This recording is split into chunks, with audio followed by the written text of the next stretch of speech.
नमस्कार। खेल और स्वास्थ्य कक्षा 6, 7, 8 पाठ 1 शारीरिक शिक्षा लर्निंग आउटकम। छात्र शारीरिक शिक्षा का अर्थ बताता है। छात्र शारीरिक शिक्षा का जीवन में महत्व समझता है। छात्र शारीरिक शिक्षा की आवश्यकता बताता है। छात्र शारीरिक शिक्षा से होने वाले लाभ समझता है। खेल एक जन्मजात प्रवृत्ति है। एक बच्चा पैदा होते ही पालने में बहुत सारी क्रियाएं करता है, जैसे हाथ हिलाना, पैर हिलाना, हुंकार भरना। ये सब छोटी छोटी क्रियाएं एक प्रकार का खेल हैं जो उस बालक में स्फूर्ति लाता है। शारीरिक शिक्षा का अर्थ।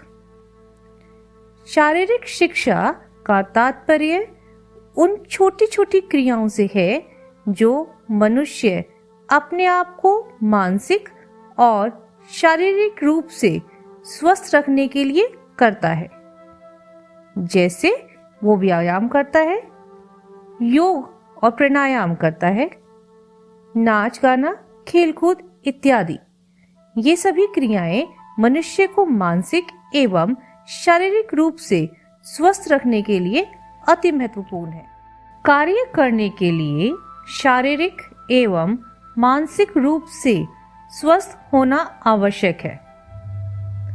पढ़ते वक्त हमारी नजरें किताब के अक्षरों पर होती हैं और मन ही मन हम उस बात को दोहरा रहे होते हैं जो किताब के पन्नों पर लिखा है। तो हमारी आंखें जो हमारे शरीर का हिस्सा है और हमारा मन दोनों ही यदि एक कार्य पर केंद्रित होंगे तभी हम उस कार्य को पूर्ण तरीके से कर पाएंगे। किसी भी खेल को खेलते वक्त खिलाड़ी मस्तिष्क से अनुमान लगाता है और उसका शरीर यानी उसके हाथ या पैर उस अनुमान के अनुसार कार्य करते हैं। जैसे क्रिकेट खेलते वक्त एक खिलाड़ी अंदाजा लगाता है कि बॉल कहाँ जाएगी। उसका मस्तिष्क निर्धारित करता है उसके शरीर की क्रिया को और उसके शरीर के अंग जैसे हाथ और पैर बॉल की दिशा में कार्य करने को प्रेरित होते हैं। शारीरिक शिक्षा की आवश्यकता। शारीरिक शिक्षा शरीर को स्वस्थ एवं मजबूत बनाने के साथ साथ बालक के मानसिक, सामाजिक तथा नैतिक मूल्यों के विकास के लिए आवश्यक है। शारीरिक अंगों के सुधार हेतु शरीर के अंगों की कमजोरियों तथा दोषों को दूर करने के लिए योग, प्राणायाम, व्यायाम तथा पीटी की जाती है। खेलकूद तथा तैराकी। इसमें cricket, table tennis, hockey, football, ludo, carrom इत्यादि, तैराकी, नाव चलाना आदि क्रियाएं आती हैं। अपनी रक्षा के लिए बच्चों को कुश्ती, जूडो, कराटे, ताइक्वांडो, बॉक्सिंग आदि का प्रशिक्षण दिया जाता है। शरीर को स्वस्थ रखने हेतु दैनिक क्रियाएं जैसे चलना, दौड़ना, सीढ़ी चढ़ना आदि इसमें आती हैं। शरीर को फुर्तीला बनाने हेतु नृत्य, जिम्नास्टिक, जिम जैसे कि डंबल, वर्जिश आदि की जाती हैं। मनोरंजन हेतु बच्चों का कैंप लगाना, एक के ऊपर एक चढ़ाकर पिरामिड बनाना, पैदल सैर करवाना, मछली पकड़ना इत्यादि की जाती है। शारीरिक शिक्षा से लाभ। यह तन और मन को स्वस्थ और मजबूत बनाने में सहायता करती है। खेल क्रियाओं द्वारा स्फूर्ति, आनंद और ऊर्जा प्राप्त होती है।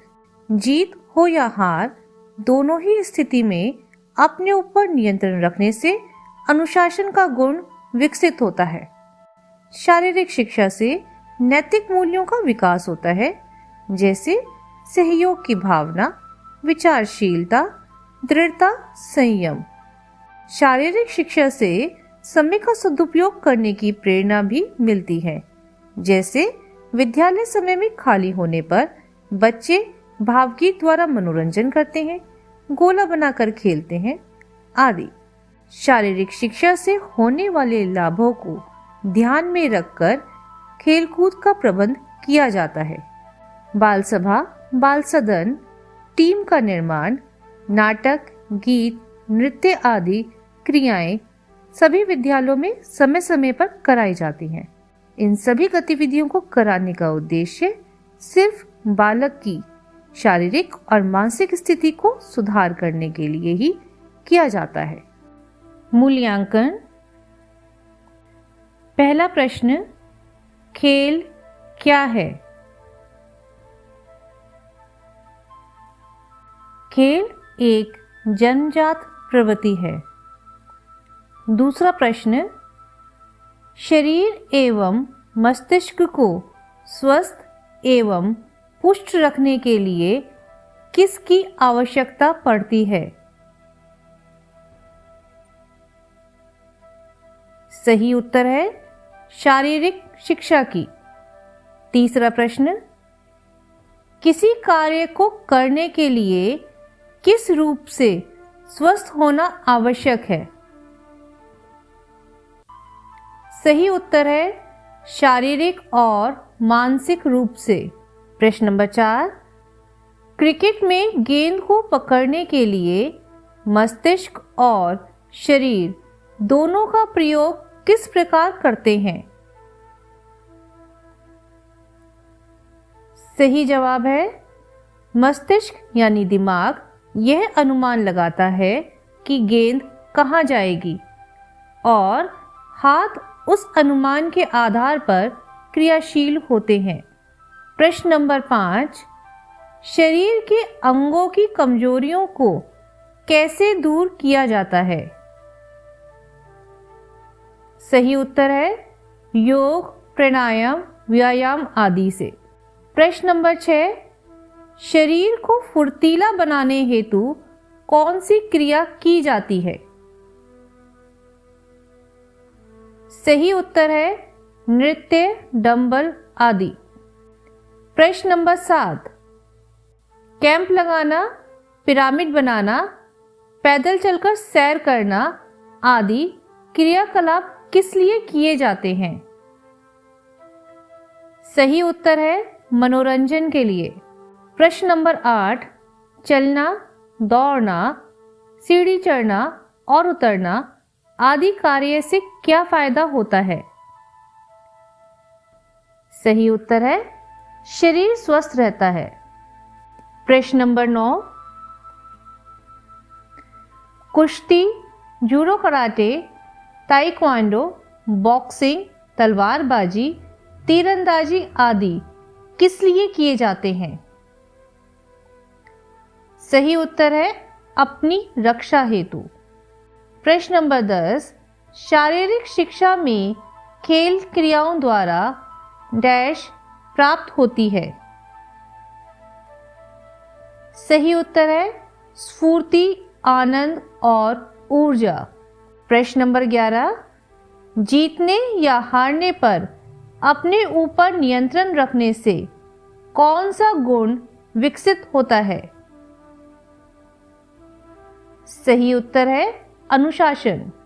प्रश्न नंबर 12, सहयोग की भावना, विचारशीलता, दृढ़ता, संयम आदि किस प्रकार के मूल्य हैं? सही उत्तर है नैतिक मूल्य।